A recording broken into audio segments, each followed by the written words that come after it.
ॐ सदाशिवसमारम्भाम् श्रीशङ्कराचार्यमध्यमाम् अस्मदाचार्यपर्यन्ताम् वन्दे गुरुपरम्पराम्।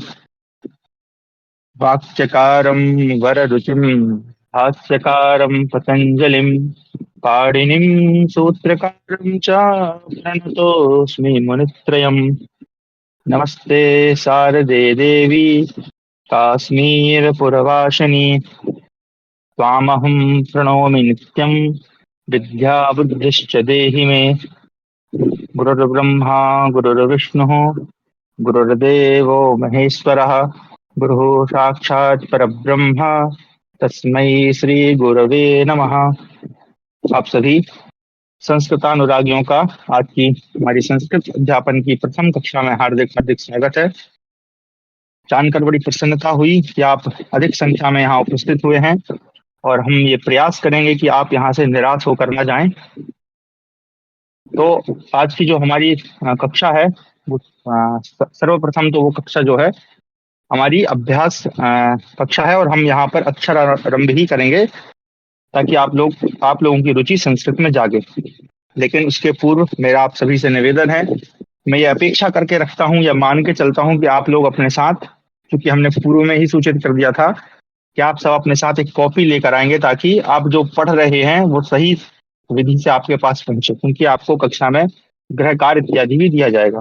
तो आप में से कितने लोग हैं जो कॉपी लेकर आए हैं? यहाँ विद्यार्थी चैट में आप जो है हाँ या यस लिख सकते हैं कि हाँ मैं लेकर बैठा हूँ। हो सकता है आप में से कई लोग यात्रा में भी हों,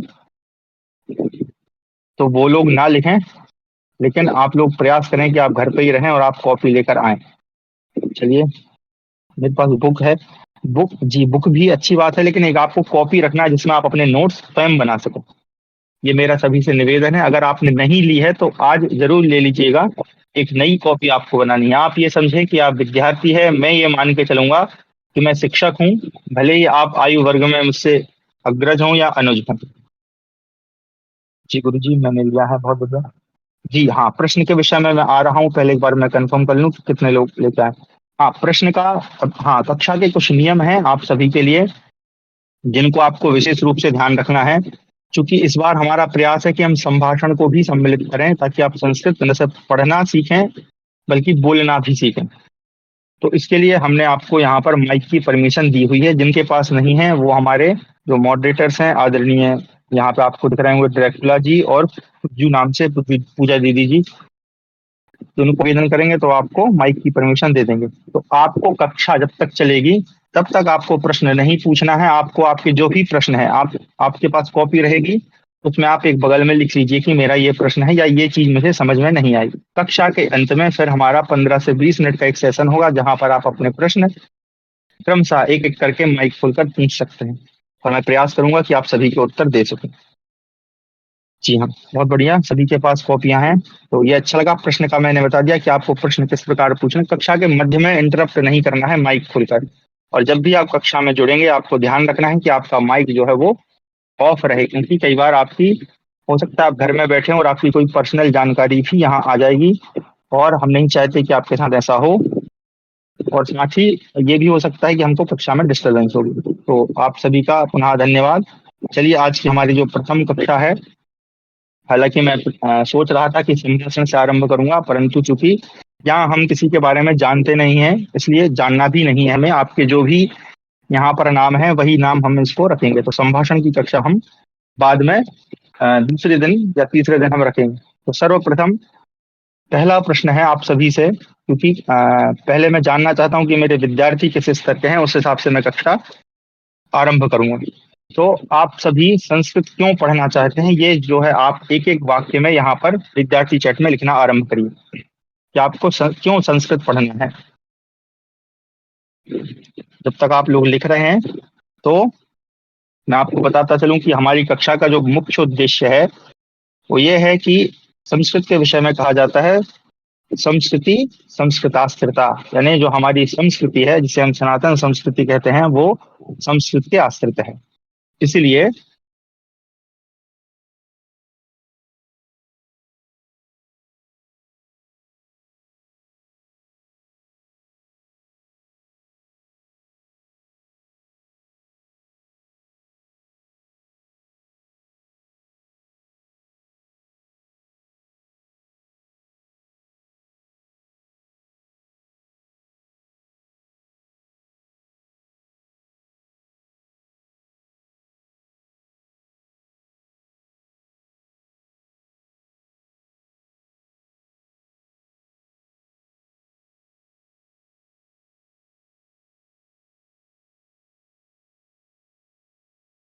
संस्कृति के जो ग्रंथ हैं इनको आप ठीक से पढ़ सकें, इनका अनुवाद आप स्वयं से कर सकें, किसी दूसरे के आश्रय पर ना रहें।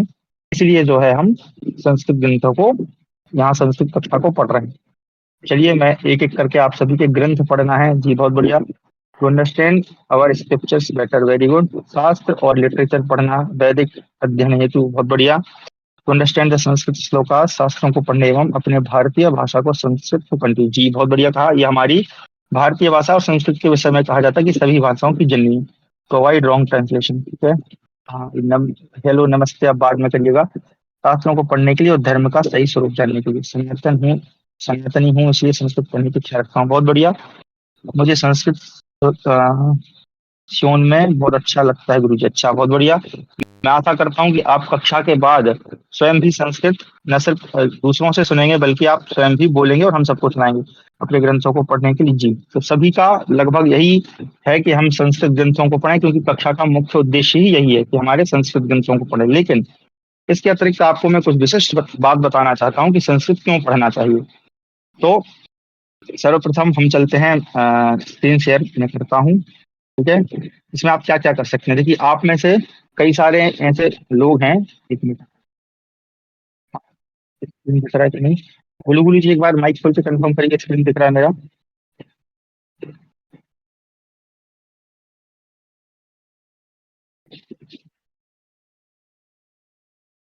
किसी का माइक ओपन है बंद कर दीजिए मेरा।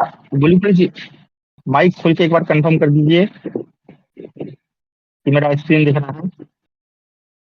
जी चलिए।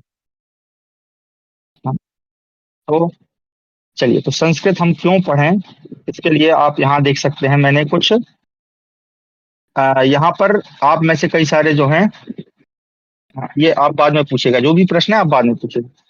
तो जैसे कि आप देख रहे होंगे यहाँ पर मैंने कुछ लिखा है कि संस्कृत पढ़कर आप क्या क्या बन सकते हैं। आप में से कई सारे विद्यार्थी होंगे जिनके मन में डाउट होगा या उनको विकल्प दिया जाता है कि आप संस्कृत चुने या नहीं चुने। तो आप जो है संस्कृत पढ़ के क्या क्या बन सकते हैं। सबसे पहले प्रशासनिक सेवा, सभी चाहते हैं कि वो आईएएस बने, है ना।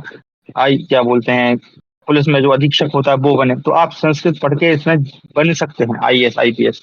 इसका उदाहरण मेरा एक मित्र है जो अभी नायब तहसीलदार बना है संस्कृत पढ़ के ही। तो इसके लिए हमारा जो विश्वविद्यालय है केंद्रीय संस्कृत विश्वविद्यालय, ये भारत में ही प्रचलन में है और इसके भारत के सभी राज्यों में लगभग 12 से 13 जो है कैंपस है। तो वहां जाके आप पढ़ सकते हैं, आप आईएएस आईपीएस भी बन सकते हैं। शिक्षण में अगर किसी की रुचि है तो संस्कृत सबसे ज्यादा अच्छा विषय आपके लिए। अगर कोई शिक्षक बनना चाहता है या मतलब बनना चाहती हैं या अपने बच्चों को बनाना चाहते हैं, क्योंकि मुझे पता है यहाँ ऐसे भी लोग जुड़े हैं जो जिनके अपने स्वयं के संतान भी हैं। अच्छा, दूसरा आयुर्वेदिक डॉक्टर आप बन सकते हैं। आयुर्वेद जिसकी बिल्कुल ही उपेक्षा कर दी गई है, लेकिन अगर हमारे जो आयुर्वेद के ग्रंथ हैं चरक संहिता सुश्रुत संहिता उनको आप पढ़ेंगे तो निश्चित रूप से आप एक बहुत अच्छे डॉक्टर बन सकते हैं आयुर्वेद के। फिर सेना में धर्म शिक्षक, कई लोगों को होता है कि भाई हम आर्मी में जाएंगे देश की सेवा करेंगे, तो आप वहां जाके सेना में धर्म शिक्षक जिसको हम जेसीओ कहते हैं, इसकी भी समय समय पर भर्ती निकलती है। आप वहां जाकर जेसीओ बन सकते हैं। तो आप देश की सेवा तो करेंगे ही करेंगे, साथ में उन सैनिकों की भी सेवा करेंगे जो धर्म से जुड़े रहते हैं। फिर आप अनुसंधान सहायक यानी शोध सहायक रिसर्चर बन सकते हैं। आप जो भी पुराने ग्रंथों में जो विशेष आप देखिए, हमारे जो क्या बोलते हैं विज्ञान दर्शन जी हैं, अगर आप उनको सुनते हैं, सनातन रिव्यूज जी हैं, तो ये कभी कभी बहुत अच्छी अच्छी विषय वहां पे डालते हैं। सनातन समीक्षा जी को आप सुनते होंगे, तो वो भी कई सारे जो रिसर्च है वो हमें लाकर देते हैं। वहां पे नटराज जी हैं जो बहुत अच्छी रिसर्च इतिहास से संबंधित लाकर देते हैं, जिनमें हम तो देखते हैं कि कई बार संस्कृत के ही रेफरेंस वहां पर मिलते हैं। आप रिसर्चर बन सकते हैं, आप क्या कर रुचि है तो।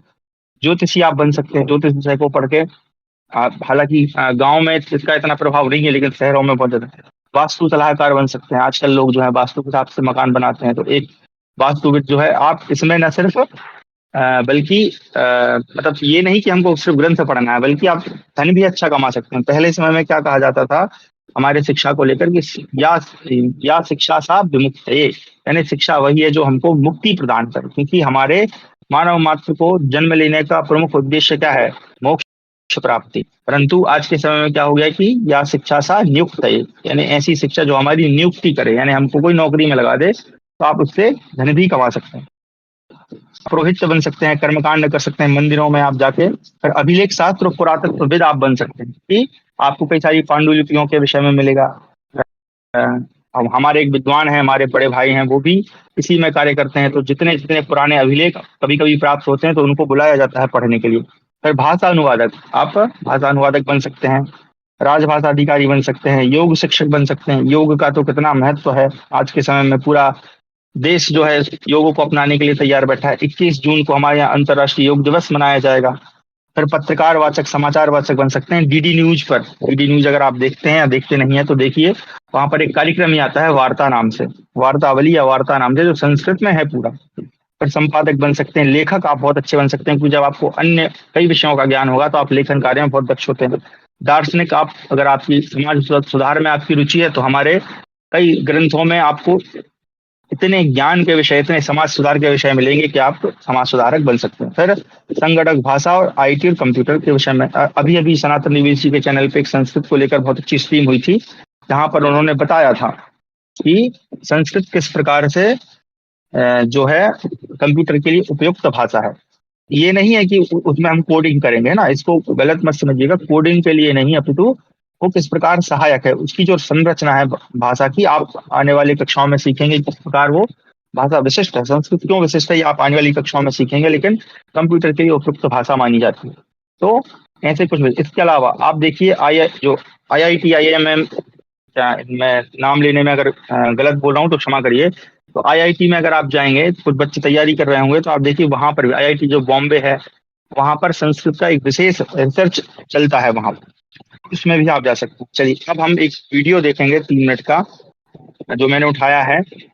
इसके माध्यम से हम जानेंगे कि संस्कृत का क्या इफेक्ट है हमारे जीवन में, क्या प्रभाव पड़ता है, ये हम देखेंगे। तो मैं आशा करता हूँ आपको आवाज ठीक से आएगी, अगर नहीं आए तो बता दीजिएगा।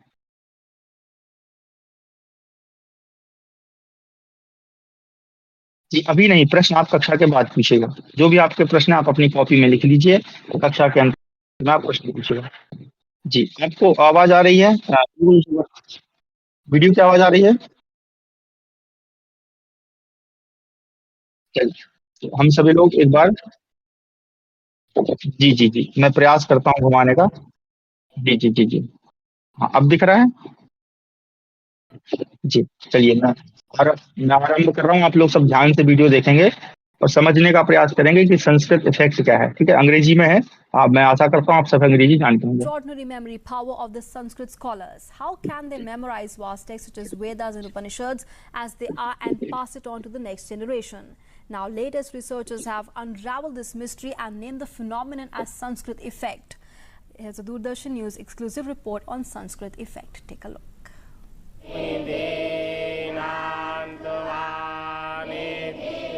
Sanskrit, which literally means perfected or refined, is one of the oldest human languages. Sanskrit is also regarded the world over for its unique way of learning, in which large texts are memorized verbatim.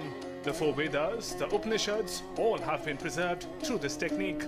While world over civilizations built large libraries to store knowledge, in India, through the tradition of Sanskrit, all the knowledge was stored in the human brain and passed from one generation to another. Since ages, this has been a mystery to the world. Now, through modern scientific research, this mystery seems to be unraveled at last. A study on Sanskrit effect, which has been reported in the journal Scientific American, has claimed that memorizing Vedic mantras enhances the brain regions associated with cognitive functions such as memory. The term Sanskrit effect was coined by American neuroscientist and Sanskrit scholar James Hartzell. Hartzell studied Sanskrit at Harvard and Columbia Universities and cognitive neuroscience at the University of Trento. He discovered that memorizing Vedic mantras increases the size of the brain regions associated with cognitive processes. Hartzell's report was tested when he and his colleagues from the University of Trento in Italy collaborated with Dr. Nandini Chatterjee Singh of the National Brain Research Centre at Manesar in Haryana. This extensive research has established that through this unique memorizing technique used in traditional Sanskrit learning, brain's capacity significantly increases. What we did was we compared professionally trained Vedic pundits, Yajurveda pundits, from the Delhi area with carefully matched controls. And we found really large differences in their gray matter and cortical thickness between the two groups. So this is what's called a cross-sectional study. And cross-sectional studies show you that the phenomenon that you're interested in, so in this case, we're looking, is there some relationship of the brain plasticity or the changes in gray matter that might occur from this practice? Can we see such a difference between, and the way you look for that difference is you compare the two groups. Brain के कौन से structures हैं वो बदले हैं औरों के मुकाबले, और यहाँ हम देखते हैं कि जैसे हम लोगों ने सोचा था कि हिपोकैम्पस या मेमोरी का वो हिस्सा जो है वो थोड़ा बड़ा हुआ था. Group of highly specialized memorizers and reciters of Vedic Sanskrit and of associated texts, is there structural plasticity in their brains that's probably related to that practice? And we showed that for sure. We showed very dramatic differences in brain structure.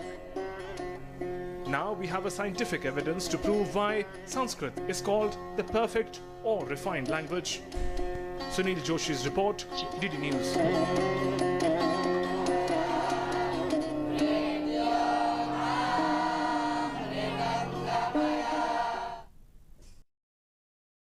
तो आशा करता हूँ आपको video अच्छा लगा होगा। इसमें आप देख सकते हैं संस्कृत पढ़ने का जो सबसे प्रमुख प्रभाव है वो ये है कि इससे हमारा जो ब्रेन पावर है वो बहुत अधिक मात्रा में बढ़ जाता है। उसके अंदर जो है, क्षमा करें, उसमें जो है हमारे याददाश्त या हम कहें याद करने की जो क्षमता है बहुत अधिक मात्रा में बढ़ जाती है, और ये उन्होंने जो रिसर्चर थे उन्होंने बताया हमको। ठीक है, अब हमारी कक्षा में जैसा कि मैंने बताया, इसमें एक सेकंड रुकिएगा, मैं इसमें प्रयास करता हूँ उसको लाने का ताकि आपको ये ठीक से दिखाई दे। ये रहा।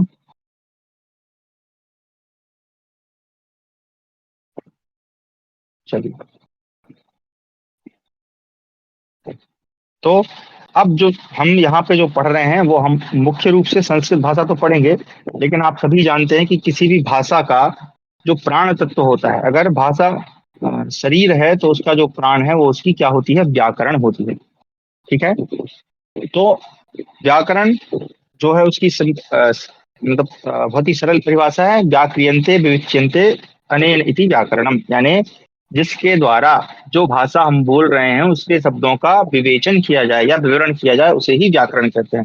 बिना व्याकरण के जो है हम किसी भी भाषा को नहीं सीख सकते।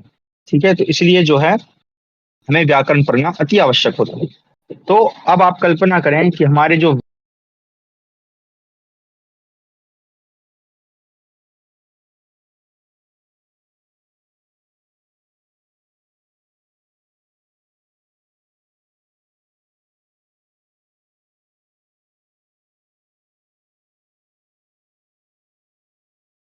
ये हम शिक्षा ग्रंथ का श्लोक है।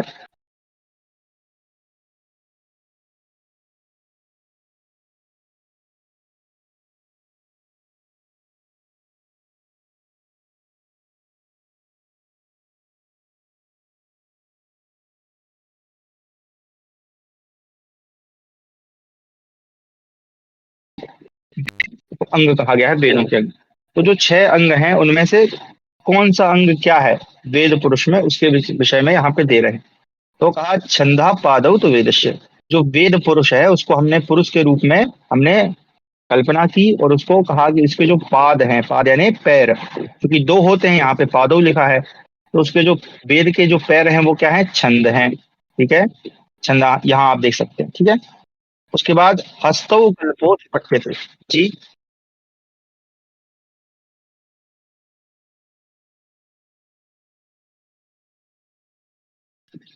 अरे यार ये समस्या क्या आ रही है, एक मिनट रुकिए, फिर से दोबारा से बोलें क्या। हेलो, चलिए मैं तो जी मैं दोबारा से बोलने का प्रयास करता हूँ, पता नहीं क्या ही समस्या चल रही है। चलिए, तो आप जैसा कि आप सभी जानते हैं कि हमारा जो सनातन है उसमें 4 हमारे जो प्रमुख ग्रंथ हैं, सबसे प्रमुख ग्रंथ माने जाते हैं हमारे चार वेद जिनको हम ऋग, यजु, साम और अथर्व के नाम से जानते हैं, उन चारों वेदों को अगर हम पुरुष की संज्ञा दें, किसकी संज्ञा दें, पुरुष की संज्ञा दें, मान लीजिए कि वो एक व्यक्ति है, जैसे व्यक्ति होता है जिसके हाथ पैर नाक कान इत्यादि होते हैं, ऐसे ही हमको वेदों को पुरुष मानना है। लेकिन जैसे मैं बोल रहा था कि कोई भी भाषा है, संभवतः यही बात कटी होगी कि कोई भी जो भाषा है उसमें सबसे प्रमुख जो उसका प्राण तत्व होता है वो होता है उसकी व्याकरण। ठीक है, व्याकरण। तो अब यहाँ पे राइटिंग थोड़ी गड़बड़ हो सकती है क्योंकि ये पेन से मैं लिख रहा हूँ। ठीक है, तो जो व्याकरण है उसकी जो सरल सी परिभाषा है वो है व्याक्रियन्ते विविच्यन्ते अनेन इति व्याकरण, यानी जिससे किसी भाषा के शब्दों का विवेचन किया जाए या उनके विवरण को बताया जाए, वही व्याकरण है। ठीक है, अच्छा, कुछ हो रहा है क्या? अभी तो लगता है अच्छा चल रहा है। ठीक है, तो व्याकरण किसे कहते हैं कि जिससे शब्दों का विवेचन किया जाए। तो अगर कोई भाषा है उसमें जो जैसे हमारा शरीर है, हमारे अंदर जो प्राण तत्व है वो हमारा हृदय है, तो किसी भी भाषा का जो हृदय होता है वो होती है उसकी व्याकरण। ठीक है, ऐसे ही हम यहाँ पर भी व्याकरण के विषय में पढ़ेंगे कि संस्कृत की व्याकरण क्या है। अब आप कल्पना करें कि जो हमारा वेद पुरुष है उसको हमने पुरुष की संज्ञा दी और उसको हमने पुरुष माना। तो आप सभी जानते हैं कि जो हमारे वेद हैं उनको जानने के लिए हमारे स्क्रीन नहीं दिख रहा। अरे भाई, क्या समस्या आ रही है?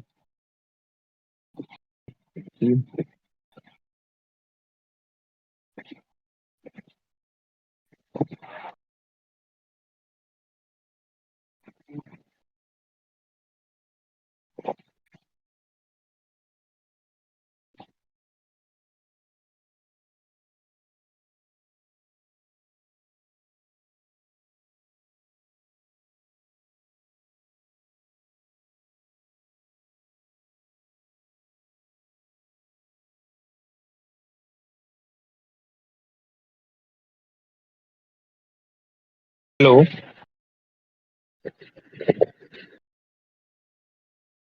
आवाज आ रही है मेरी? अरे पता नहीं क्या प्रॉब्लम हो रही है इसमें। चलिए मैं अभी इसे बिना स्क्रीन से, हाँ, मैं फिर से शेयर करता हूँ, देखिए पता नहीं क्या समस्या आ रही है। अभी दिख रहा है स्क्रीन? एक बार बता दीजिए।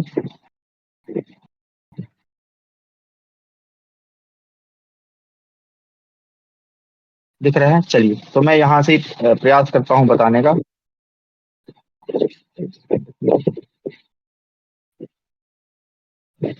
चलो चल रहा है, चलिए। चलिए तो मैं फिर से बोलने का प्रयास करता हूँ। तो हमारा जो देखिए, कोई भी भाषा जो होती है उसके विषय में कहा जाता है, एक बार आप समझ लीजिए भाषा की परिभाषा क्या है। तो जैसे संस्कृत क्या है, हमारी भाषा है। तो भाषा की जो परिभाषा है वो कहते हैं भाषा, मतलब भाषा आती कैसे हमारी, तो भाषा भाषेन आगच्छति, है ना, मैं सरल इसको करके बोल रहा हूँ। तो इसका मतलब क्या हुआ कि जो भाषा है वो भाषेन, भाषेन का मतलब क्या हुआ कि बोलने से आती है। अगर आप भाषा को बोलेंगे नहीं तो आप कभी सीखेंगे नहीं, इसलिए हम यहाँ पर बोलने का भी उपक्रम रखेंगे। आप सभी से बुलवाने का प्रयास करेंगे धीरे धीरे। ठीक है, ये भाई क्या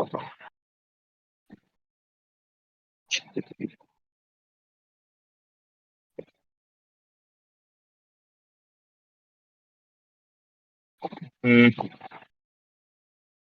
चल ठीक है, ऐसा नहीं चल चलने दीजिए। तो कह रहे हैं भाषा भाषेन आगच्छति, तो मैं कह रहा था कि हमारे जो चार वेद हैं, जो हमारे चार प्रमुख वेद हैं, उनको अगर हम पुरुष की संज्ञा लें, उनको हम कहें कि एक पुरुष है, उसके जैसे सभी अंग होते हैं, हाथ मुख नाक पैर इत्यादि, तो ऐसे ही अगर हम उनको वेद को पुरुष माने, तो अब जैसा कि आप सभी जानते हैं कि हमारे जो चार वेद हैं उनको वर्तमान में समझने के लिए, क्योंकि उनकी भाषा जो है बड़ी कठिन है, तो वर्तमान में समझने के लिए हमको क्या करना पड़ेगा, उनके जो छह अंग हैं, ठीक है, कहा जाता है कि वेदों को समझने के लिए हमें षडांगों का अध्ययन करना चाहिए। जो छह अंग हैं आप सभी जानते हैं, उनमें प्रमुख रूप से, मतलब प्रमुख क्या, छह ही हैं। तो उसमें आता है शिक्षा, निरुक्त, व्याकरण, ज्योतिष, है ना, छंद, तो ऐसे करके उसके प्रमुख छह अंग हैं। तो जो 6 अंग हैं उनको क्या क्या संज्ञा दी गई है उसको एक बार हम देखते हैं। मैं यहाँ पर दिखाने का प्रयास करता हूँ। चलिए, तो जैसा कि आप देख पा रहे हैं, कह रहे छंदा पादौ तो वेदस्य, जो छंद हैं वो वेद के क्या हैं, पैर हैं। हस्तौ कल्पोथ पट्यते, जो हाथ हैं वो वेद के क्या हैं, सॉरी कल्प है। जो कल्प होते हैं हमारे, उनको हम वेदों के हाथ कहते हैं। ज्योतिषामयनम चक्षु, जो ज्योतिष है उसको वेद का चक्षु कहा गया है।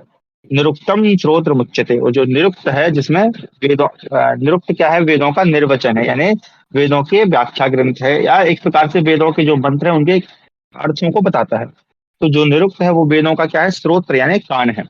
शिक्षा घ्राणम तो वेदस्य, जो शिक्षा है, जो शिक्षा ग्रंथ है, शिक्षा क्या है, वर्णोच्चारण शिक्षा है, इसके विषय में हम आगे पढ़ेंगे। तो जो शिक्षा है वो वेदों का क्या है, घ्राण अर्थात नासिका है, नाक है। और मुखम व्याकरणम स्मृतम, जो व्याकरण है वो वेद का क्या है, मुख है। अब आप देखें कि बिना मुख के हमारे अंदर की जो भावनाएं हैं, आप कल्पना करें कि आपका मुख नहीं है, तो हमारे अंदर की जो भावनाएं हैं उनको हम व्याप्त, मतलब किसी को बता नहीं पाएंगे, व्याप्त नहीं कर पाएंगे। कैसे पता चलेगा कि हम क्या चाहते हैं? इसलिए व्याकरण का जो स्थान है बड़ा महत्वपूर्ण है। ठीक है।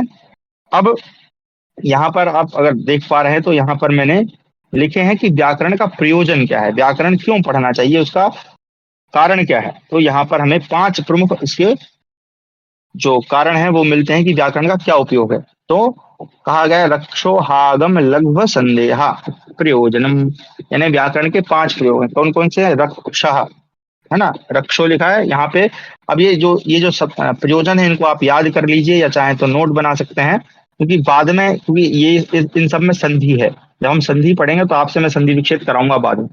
तो रक्षा, है ना, तो वेद जो व्याकरण है उसका जो प्रमुख कार्य है वो क्या है, रक्षा। अब रक्षा किसकी रक्षा, तो कहा वेदों की रक्षा। वेदों, अब वेदों की रक्षा क्या मतलब, ये तो नहीं कि डंडा लेके खड़े होना है, नहीं, बल्कि वेदों का जो ज्ञान है वो सही से सुरक्षित रहे और लोगों तक शुद्ध रूप में पहुंचे। इसलिए वेदों की रक्षा के लिए किसको प्रमुख माना है, व्याकरण को। फिर कहा ऊह, तो ऊह क्या होता है, ऊह होता है व्याकरण में जो विभक्ति कारक वचन इत्यादि हैं उनका सही प्रयोग। फिर आगम, अब आगम क्या होते हैं ये हम आगे जानेंगे। अभी आप सामान्य रूप से ये समझें कि आगम जो व्याकरण में जब कोई हम शब्द बनाते हैं या शब्द का निर्माण करते हैं तो वहां कुछ आगमों का, आगम यानी कोई हमारे घर में आ गया, है ना, आगमन आपने सुना होगा, आगमन, उसी तरह से आगम, आगम। फिर लघु, है ना, लघु क्या होता है, तो लघु बड़े बड़े जो शब्द हैं संस्कृत के, जब हम पढ़ते हैं अरे इतना बड़ा शब्द है, तो उसको लघु यानी छोटा करके, यानी बड़े बड़े बातों को बिल्कुल सूत्र के माध्यम से, आप दर्शन शास्त्र पढ़े होंगे या जानते होंगे, तो उसमें सूत्रों के माध्यम से हमें बताया जाता है कि एक सूत्र में उन्होंने बोल दिया, जैसे इको या ची, एक सूत्र है, अब इसमें पता नहीं कितना सारा विस्तार व्याख्या है, उसमें पूरा ग्रंथ ही समाया हुआ, तो उसको लघु करना। और असंदेह, असंदेह मतलब क्या है कि जो हमारे ग्रंथ हैं, जो हमारे सनातन वैदिक ग्रंथ है, उन ग्रंथों पे आप संदेह न करें, क्योंकि उनकी रक्षा कैसे होगी, व्याकरण के माध्यम से। अगर आपका व्याकरण सुस्पष्ट है, अगर आपका मुख अच्छा है, तो आप अपनी बात सही से लोगों को रख पाएंगे। तो ये 5 प्रमुख प्रयोजन है व्याकरण पढ़ने के। ठीक है। अब चलिए, अब सबसे पहले हम आते हैं, आप सभी से प्रश्न मैं करता हूं, मैं वापस स्क्रीन को बंद करता हूं, स्टॉप शेयरिंग। चलिए, अब आप सभी से मेरा प्रश्न है, आप बगल में लिखिएगा कि, अरे कहाँ गया वो विद्यार्थी चैट, हाँ। अब आप सभी से प्रश्न है,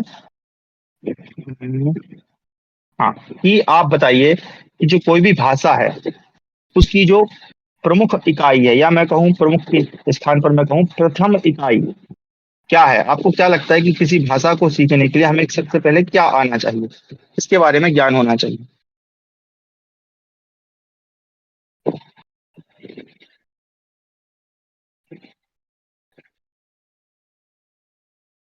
व्याकरण, ये स्पीक, बहुत बढ़िया, और बताते जाइए। ग्रामर, भाषा के शब्दों का उच्चारण, ठीक है।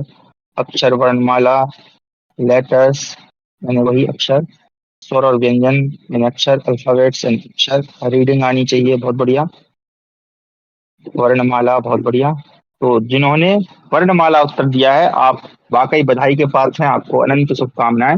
सही उत्तर है, हमको किसी भी भाषा को सीखने के लिए सबसे पहले उसके वर्णों का ज्ञान होना चाहिए। अगर हमें वर्ण नहीं पता है तो उसके जानने का हमें कोई महत्व नहीं। अगर हमें वर्ण ही नहीं पता, आप मान लीजिए अभी तो चलो हम हिंदी अंग्रेजी और संस्कृत बोलते हैं, लेकिन आपको चाइनीज भाषा कोई बोल के बताए तो आपको क्या समझ में आएगा, तब तक आपके वर्णों को नहीं जाए। इसलिए किसी भी भाषा की जो प्राथमिक इकाई होती है वो क्या होते हैं, वर्ण होते हैं। ठीक है, हमें वर्ण आने चाहिए, अल्फाबेट्स या लेटर्स आने चाहिए। उच्चारण दूसरे नंबर पर। अब आप कल्पना करें, मैं आपको एक उदाहरण के माध्यम से समझाता हूँ। सभी ने अपने घरों में छोटे छोटे बालकों को अवश्य देखा होगा। तो किसी भी भाषा के विषय में चार जो चीजें हैं वो सबसे महत्वपूर्ण होती है, वो होती हैं, उसके विषय में एक सूत्र है, कहा जाता है LSRW। ठीक है, आप अगर भाषा को पढ़ते हैं तो आपको इससे आप परिचित होंगे। L फॉर होता है लिसनिंग, फिर होता है LS फॉर स्पीकिंग, फिर R फॉर रीडिंग और W फॉर राइटिंग। है ना, यानी कि सबसे पहले है श्रवण यानी सुनना, फिर है S फॉर स्पीकिंग यानी बोलना, इसको हम वदन कहते हैं संस्कृत में, है R फॉर रीडिंग यानी पठन पढ़ना, और W फॉर राइटिंग यानी लेखन या लिखना। ये चार चीजें महत्वपूर्ण हैं। अब आप कल्पना करें कि एक छोटा सा बालक है, जब वो जन्म लेता है तो वो नहीं बोलता है ना, वो कुछ भी पै करता रहता है। तो अब क्या होता है कि उस छोटे से बालक को हमारे घर के जो हमारे बड़े हैं, पिताजी है, दादाजी हैं या बुआ मामा जी जो भी है, सब उठा के क्या करते हैं, उसको बोलते हैं कि बेटा पापा बोलो, बेटा माँ बोलो, बेटा बुआ बोलो। तो वो बच्चा क्या करता है, वो लिसनिंग करता है, वो सुनता है। लगभग कितने वर्ष तक, 1 वर्ष तक सुनता है। कहते हैं ना हमारे यहाँ सामान्य रूप से बालक लगभग 1 वर्ष में बोलना आरंभ करते हैं। कुछ बच्चे थोड़ा देर से बोलते हैं, कुछ बच्चे जल्दी बोलना शुरू कर देते हैं। इसका प्रभाव जो है आप इस प्रकार भी देख सकते हैं कि किसी के घर में यदि अधिक सदस्य हैं तो वो बच्चा जल्दी बोलने लगता है, क्योंकि वो अधिक सुन रहा है। और किसी के यहाँ कम सदस्य हैं तो वो थोड़ा देर से बोलता है। लेकिन ये अपवाद है, ऐसा हमेशा हो जरूरी नहीं। लेकिन कहने का अर्थ ये है कि पहले बच्चा क्या करता है, सुनता है। जब आपकी सुनने की क्षमता अच्छी हो जाती है तो फिर क्या करते हैं आप, स्पीकिंग, आप बोलते हैं। तो देखिए बच्चा जब सुन सुन के जब उसका, आप कल्पना करें कि उसका हमारे मस्तिष्क से वो घड़ा है, जब आप उन शब्दों को सुनेंगे, बार बार सुनेंगे, तो आपका घड़ा भर जाएगा। तो घड़े से फिर जब भरने के बाद क्या होता है, पानी ऑटोमेटिक बाहर आने लगता है। तो वैसे ही जो शब्द है वो बाहर आने लगते हैं। तो वो पापा, और फिर जब सबसे पहला जो शब्द बोलता है वो क्या बोलता है, वर्ण ही तो उच्चारण करता है, वो शब्द तो नहीं बोलता, वो पा माँ, है ना, ऐसे करके बोलता है, एक ही अक्षर बोल पाता है। फिर उसके बाद जब अभ्यास करता है वर्णों का, उसके बाद वो क्या करता है, फिर रीडिंग पे आ जाता है, पढ़ने लगता है, और अंत में फिर वो राइटिंग करने लगता है। तो राइटिंग और रीडिंग मतलब यानी पढ़ना और लिखना जो है वो हमारी समझ की, जब हमारी समझ विकसित हो जाती है उस स्तर पे हम पहुंच के उसको अच्छे से पढ़ने और लिखने लगते हैं। तो ये चार जो है प्रमुख भाषा के वो है। तो किसी भी भाषा की जो प्राथमिक इकाई है वो है उसकी वर्ण, उसकी वर्णमाला। लेकिन अब वर्ण से ही तो सब कुछ नहीं चलेगा। ठीक है, तो अब आपसे दूसरा प्रश्न है सभी से कि अब मान लीजिए वर्ण तो है, तो वर्ण के बाद क्या आता है, वर्ण के बाद आता है हमारा अक्षर। इसका उत्तर मैं दे देता हूँ कि अक्षर आते हैं। लेकिन अब आपसे प्रश्न ये है कि आप बताइए कि अक्षर किसे कहते हैं, यानी आपके अनुसार अक्षर जो है वो क्या है। कोई लिख नहीं रहा है क्या? हाँ लिख रहे हैं, ठीक है? हाँ, अगर कोई बोलना चाहे तो माइक खोल कर बोल सकता है, लिखने में समस्या हो। मैं चाहता हूँ ताकि अगर आप मतलब सुरक्षित स्थान पर हो, गाड़ी इत्यादि नहीं चला रहे हैं, तो बोल दीजिए माइक खोलकर।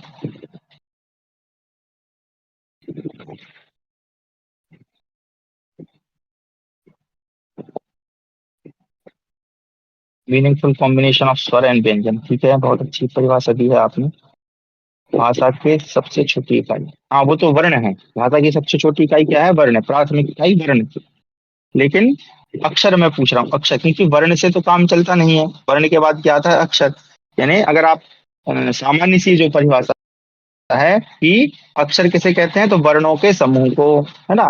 जैसे कि इन्होंने लिखा मीनिंगफुल कॉम्बिनेशन ऑफ स्वर एंड व्यंजन, ऐसा हमने कॉम्बिनेशन बनाया जहाँ पे जिसका कुछ अर्थ हो। ठीक है, बहुत बढ़िया, combination of alphabets, combination of वर्ण, ठीक है, बहुत बढ़िया। चलिए, तो इतने उत्तर हमारे पास आ गए हैं। तो जैसा कि सुनील जी ने बताया कि मीनिंगफुल कॉम्बिनेशन, तो क्या होना चाहिए, जो कॉम्बिनेशन है वो कैसा होना चाहिए, मीनिंगफुल होना चाहिए। इसको हम समझते हैं, ठीक है। कैसे, देखिए मैं फिर से स्क्रीन शेयर कर रहा हूँ, और अब मैं यहाँ पे शेयर करने का प्रयास करूंगा। ये मिट क्यों नहीं रहा भाई, चल आगे बढ़ा दे, इधर हो जा भाई। चलिए यहाँ पे मैं लिखने का प्रयास करता हूँ, देखिए अब मीनिंगफुल क्यों, सार्थक क्यों होना चाहिए? सर मैं हमारी संस्कृत की परिभाषा मांगूंगा कि अक्षर किसे कहते हैं। तो जैसे मान लीजिए कोई वर्ण है, अब हम सभी वर्ण जानते हैं क्योंकि हम पहले से हिंदी भाषा पढ़ रहे हैं। तो मैं एक वर्ण लेता हूँ, मैंने लिया आ, ठीक है, किसी ने बोल दिया रा, किसी ने बोल दिया मा, किसी ने बोल दिया ना, ठीक है, किसी ने बोल दिया णा, किसी ने बोल दिया चा। अब इसको पढ़िए, अरमण च, पता नहीं क्या ही बन गया, इसका कोई अर्थ नहीं है। देखा जाए तो ये क्या है, वर्णों का समूह है, वर्णों का कॉम्बिनेशन है ना, जैसा कि आप बोल रहे हैं कि मीनिंगफुल वर्णों का कॉम्बिनेशन, यानी शब्दों का, सॉरी क्षमा करें, वर्णों का समायोजन, वर्णों को हमने इकट्ठा कर दिया।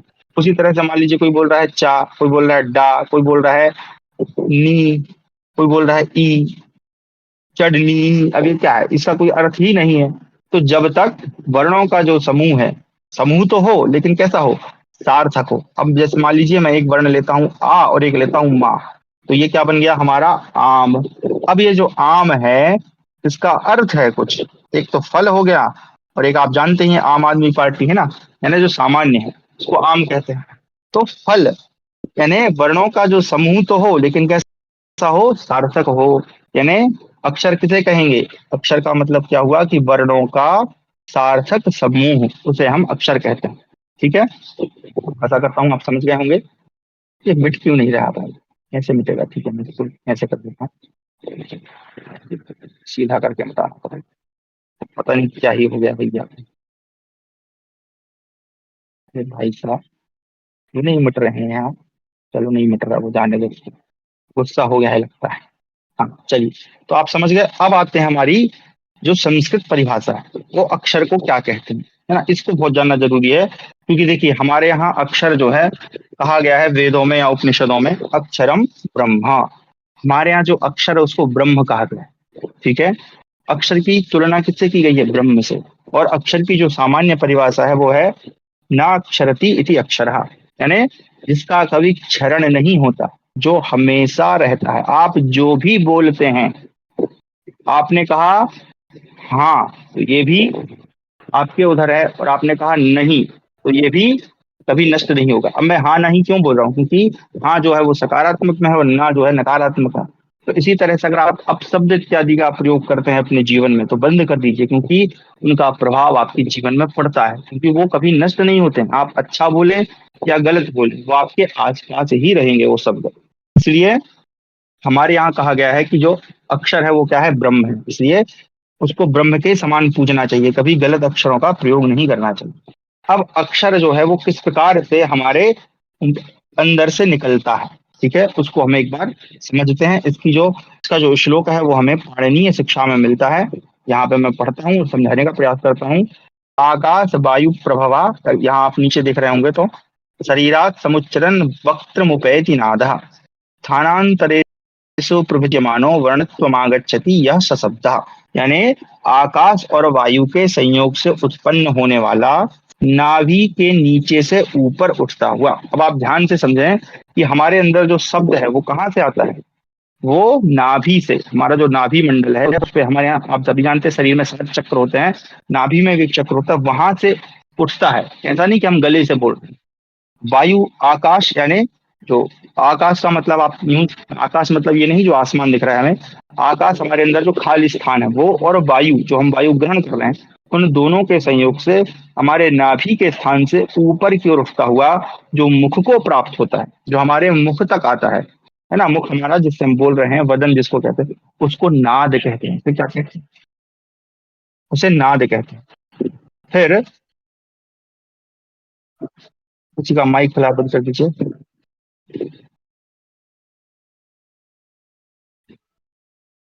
हाँ, फिर वह कंठ आदि स्थानों में विभाग को, अरे कोई माइक खुला है किसी का, बंद कर दीजिए कृपया।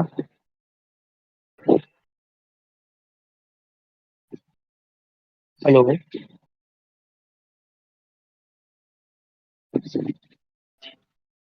हेलो, आवाज आ रही है? हाँ ठीक है, किसी का माइक, कृपया ध्यान रखें माइक ना खोलें क्योंकि फिर डिस्टर्ब हो जाएगी। चलिए मैं दोबारा से आता हूँ। हाँ, तो अक्षर को क्या कहते हैं, अक्षर किस प्रकार हमें प्राप्त होता है, तो उसको नाद कहते हैं। फिर वह कंठ आदि स्थानों में विभाग को प्राप्त हुआ, वर्ण भाव को प्राप्त होता है, उसको शब्द कहते हैं। शब्द यानी अक्षर आप जिसको कह रहे हैं या शब्द कह रहे हैं जी, कोई बात नहीं।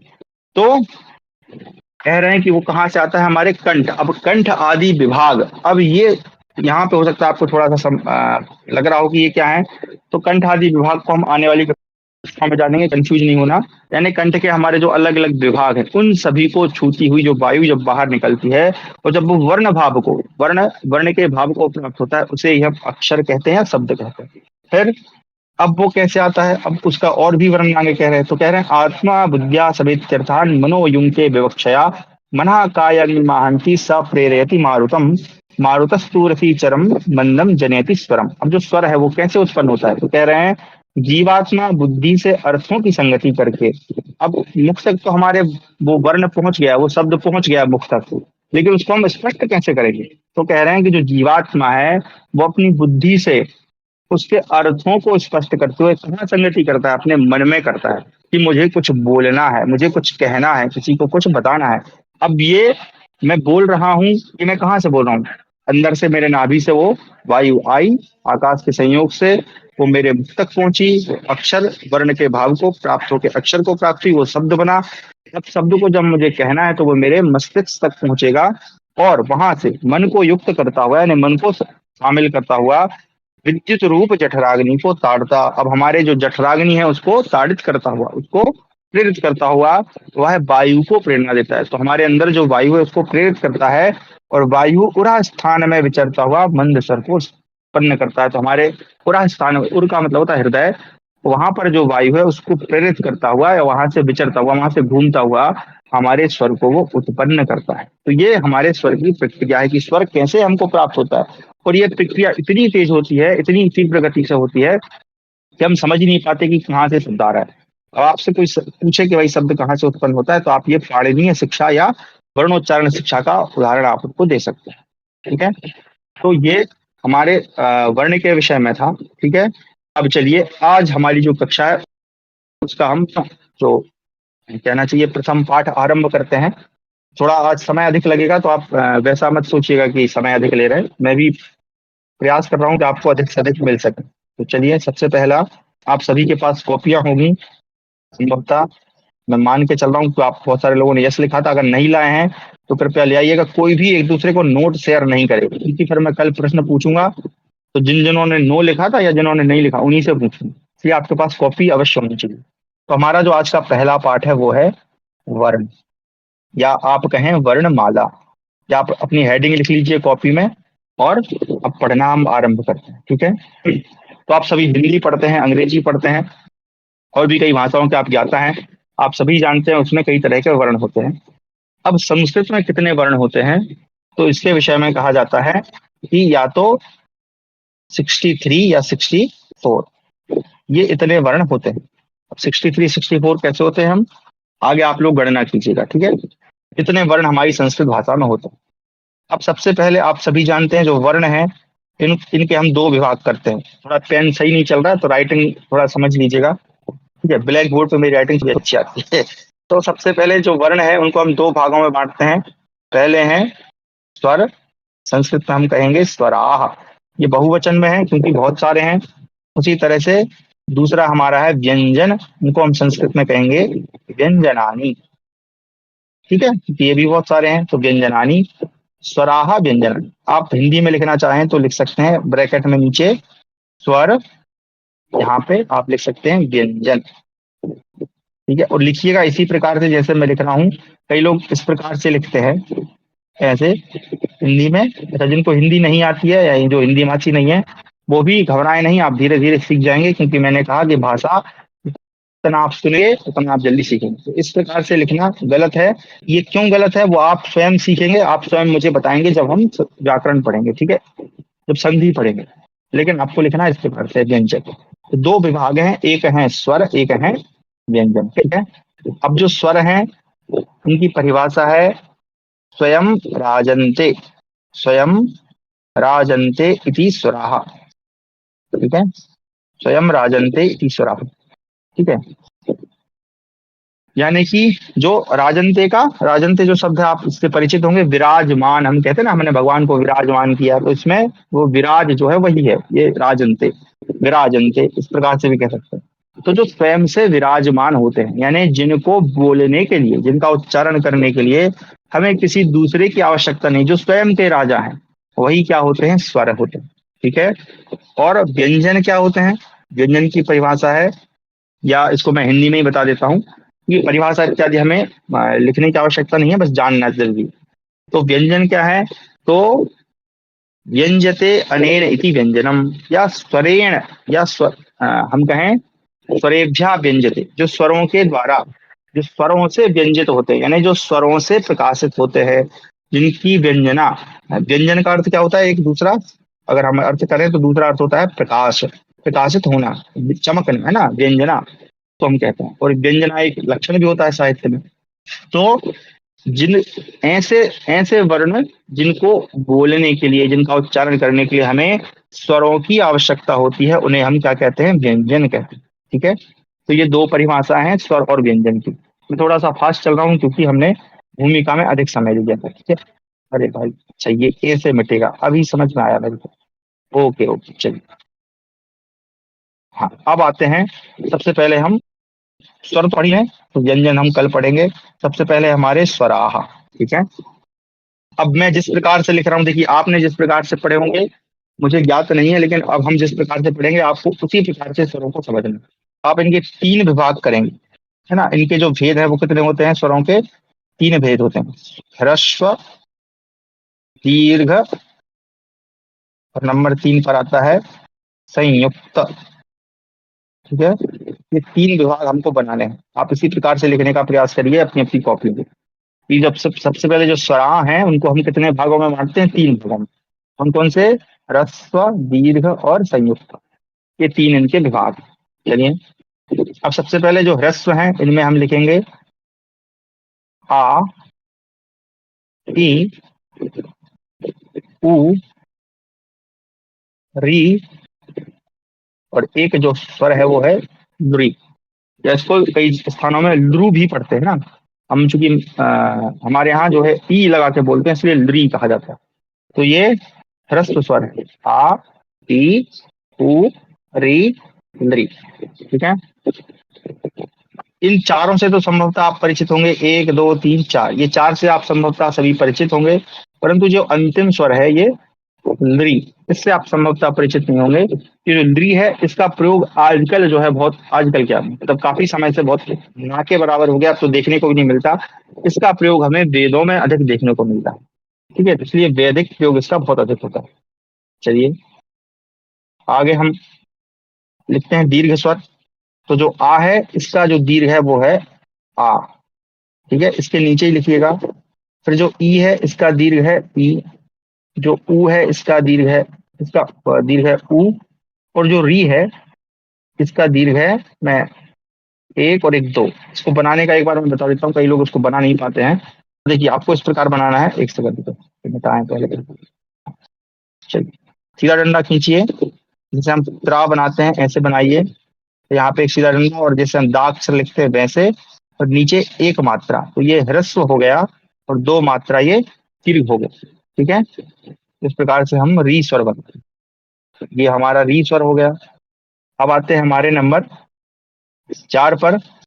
इसको ब्लू में, नंबर 4 पर है ए, आई, ओ और औ। ये हमारे संयुक्त व्यंजन है। ठीक है। ये थोड़ा ठीक से नहीं लिखा इसको, ये पेन स्लिप ज्यादा मारता है, मैं इसको थोड़ा बड़ा करने का प्रयास करूँ। ठीक है। तो हमारे 4 संयुक्त स्वर हैं, ए, आई, ओ, औ। ठीक है। अब ह्रस्व का मतलब क्या होता है, ह्रस्व का मतलब होता है छोटा, लघु जिसको हम कहते हैं। दीर्घ का मतलब होता है बड़ा। ठीक है। और संयुक्त क्या है, संयुक्त का मतलब होता है मिला हुआ, यानी कि ऐसा, ऐसी कोई, जैसे आप कहें दूध में पानी मिला दीजिए। ठीक है। तो दूध पानी का क्या हो गया, वो संयुक्त हो गया, दोनों एक दूसरे से मिल गए। तो उसी प्रकार से ये संयुक्त व्यंजन, ये संयुक्त, क्षमा करें, संयुक्त स्वर है, ये सभी क्या है संयुक्त, जैसे ये क्या है ह्रस्व स्वर है, ये क्या है दीर्घ स्वर है, ये क्या है संयुक्त स्वर है। तो ये जो स्वर है जैसे ए है, आई है, ओ है, औ है, ये भी इन्हीं दो स्वरों से मिलकर बने हैं।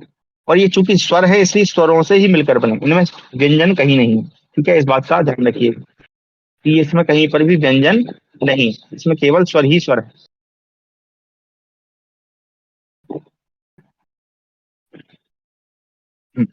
तो हमारे, अरे ये मिट गया भाई।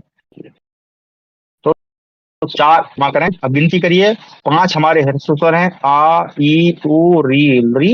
एक बार आप मेरे साथ बोलने का प्रयास करें क्योंकि आपको बोलना भी है, तो आप माइक बंद करके ही बोलने का प्रयास करिएगा, मैं धीरे धीरे बोलता हूँ। ठीक है, सबसे पहले स्वराह ह्रस्व, आ ई उ री री।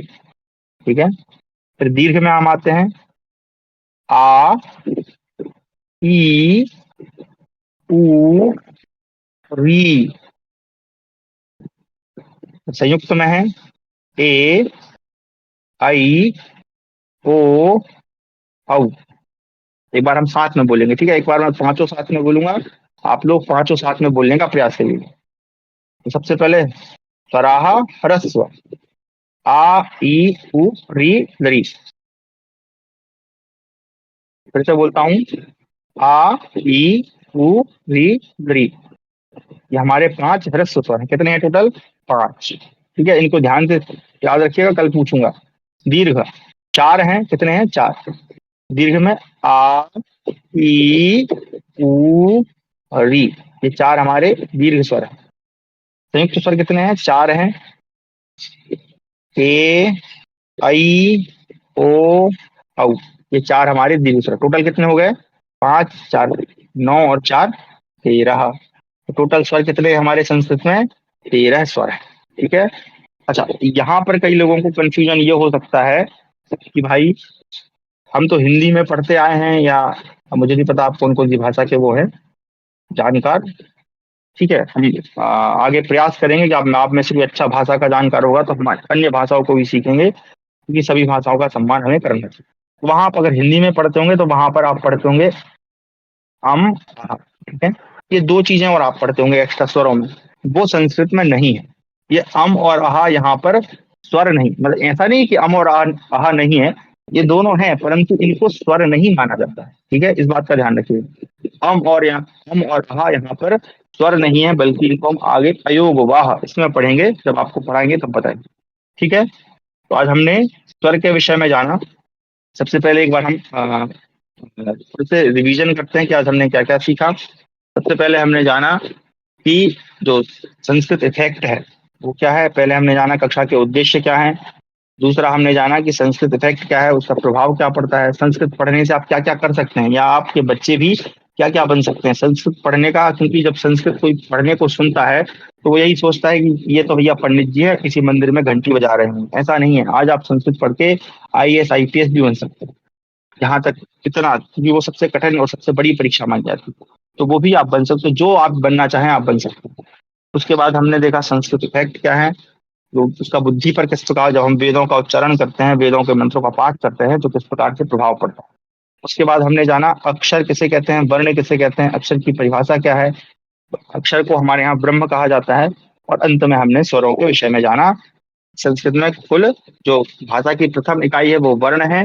वो वर्णों को हम दो भागों में बांटते हैं, स्वर और व्यंजन। इसमें स्वर जो है वो 13 हैं। संस्कृत में टोटल अक्षर कितने होते हैं, 63 या 64। तो आगे आप जानेंगे किस प्रकार से। उसी प्रकार से हमारे जो स्वर हैं उसमें आप उनको हम तीन भागों में बांटते हैं, ह्रस्व, ह्रस्व दीर्घ और संयुक्त। ह्रस्व में 5 हैं, आ ई उ री री। दीर्घ में 4 हैं, आ ई उ री। और संयुक्त में भी 4 है, ए आई ओ। तो ये हमारी आज की कक्षा थी। अब आपका जो भी प्रश्न है कक्षा से संबंधित आप पूछ सकते हैं। अभी कोई एक भ्राता हमारे बोल भी रहे थे कि कक्षा के पहले ही प्रश्न लीजिए। भ्राता जी मैं क्षमा चाहता हूँ, क्योंकि अगर मैं प्रश्न ले लेता तो वो कक्षा डिस्टर्ब हो जाती। जी, कोई बात नहीं। अब आपका जो भी प्रश्न है, क्या आपको समझ में आया कि नहीं। और देखिए ये पहली कक्षा है, तो ऐसा मत सोचिए कि भाई ये क्या ही पढ़ा दिया इन्होंने। मैं जितना प्रयास मैं कर रहा हूँ जितना सरल बना सकूं, मतलब मैं ये सोच के चल रहा हूँ कि मैं कक्षा 9वीं के छात्रों को पढ़ा रहा हूँ, क्योंकि यहाँ सबका बुद्धि स्तर एक जैसा नहीं है। इसलिए अगर जिनको आता है तो वो लोग भी थोड़ा सा धैर्य रखें, और जिन्हें नहीं आता है उनको भी हम साथ में लेकर चलें।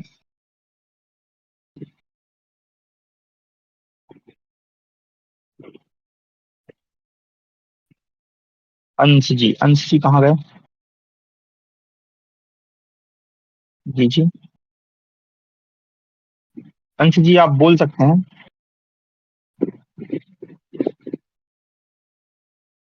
हेलो, ये आवाज नहीं चल रही? हेलो, हाँ, किसी का कोई प्रश्न नहीं है क्या?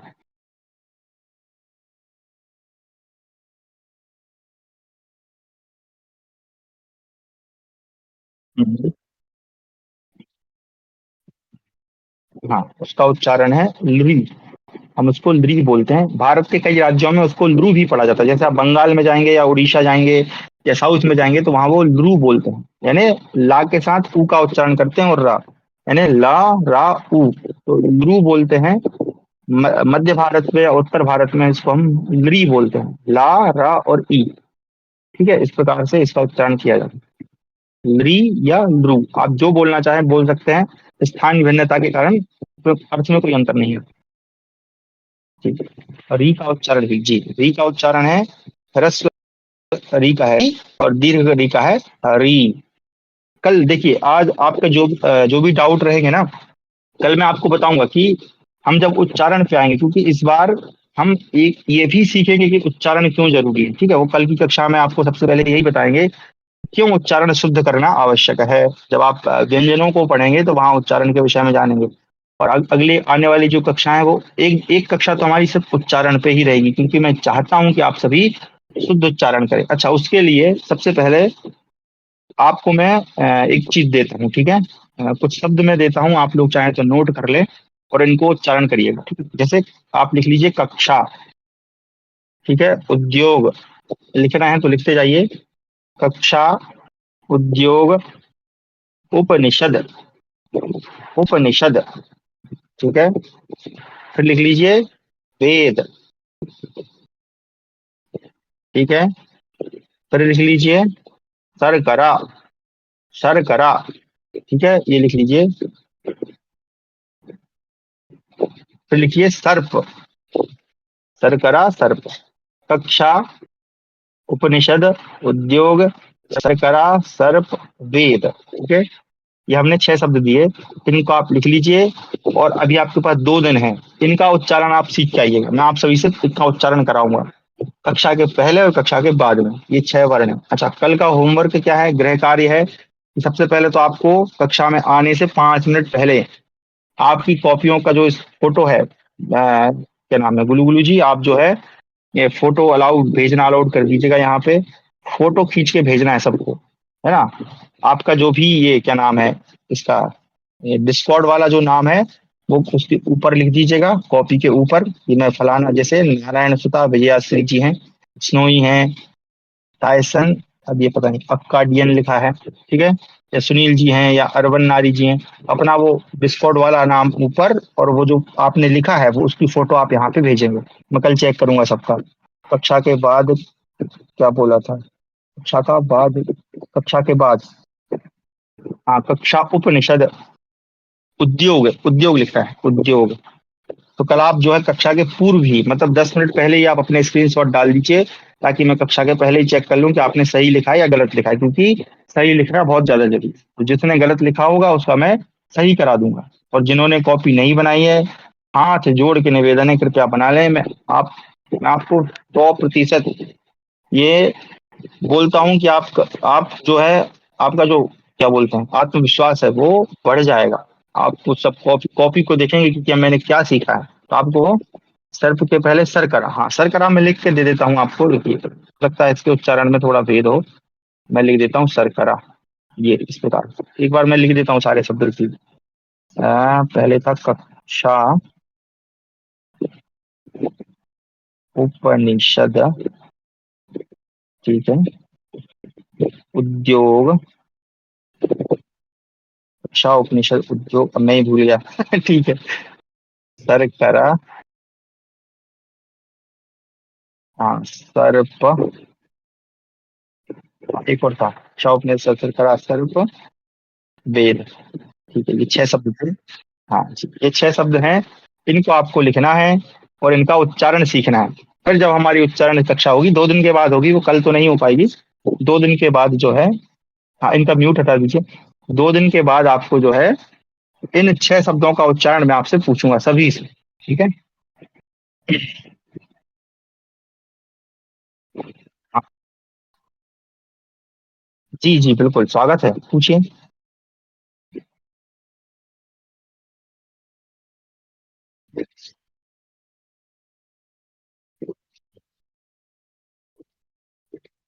री, नहीं मैं हाँ हाँ बहुत बढ़िया, थैंक, जी जी, हाँ नीचे, जी जी वो कल पढ़ाएंगे, कल आने वाली कक्षाओं में पढ़ाएंगे, आप निश्चिंत रहें। आप आप यूं समझें कि आपके जितने भी डाउट होंगे ना, वो सब आपकी ये जो, इसको हम कहते हैं रेफ, है ना, रकार कहते हैं या रेफ कहते हैं, ये आने वाली कक्षाओं में बताऊंगा मैं, निश्चिंत रहें। ऊपर कब लगता है, नीचे कब लगता है, इसको भी आपको बताया जाएगा, है ना। आपसे देखो, अगर आप पढ़ना चाहते हैं ना, लेकिन आपको होमवर्क करके लाना पड़ेगा। आप जो भी थे, अभी पता नहीं कौन बोल रहा था, मैं चूंकि नाम नहीं जानता हूँ, तो एक बार आपका नाम बता दीजिए ताकि मैं याद कर लूं, क्योंकि सबसे पहले मैं आप ही से पूछूंगा। कौन थे जी, अभी कौन बोले थे? अच्छा कलीसी, ठीक है जी।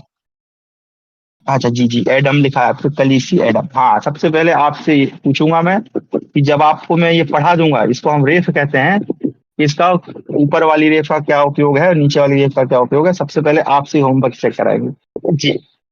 हाँ अंश जी, आप कुछ बोल रहे थे शुरुआत में, आपका कोई प्रश्न था, एक बार पूछ लीजिए।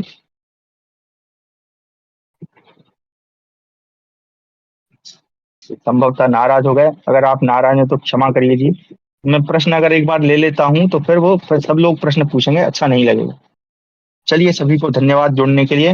हाँ, अब उसके पहले हम जाएं, उसके पूर्व कल के लिए सूचना है कि कल हम क्या क्या सीखेंगे, ताकि आप तैयार हो गया। तो कल जो है हम स्वरों के बाद व्यंजनों को जानेंगे, उसके बाद हम वर्ण विच्छेद सीखेंगे, व्यंजनों में भी कई तरह के जो व्यंजन है उनको हम सीखेंगे, साथ में हम ये सीखेंगे कि उच्चारण का क्या महत्व है। ये 3 विषय हम कल कवर करेंगे। और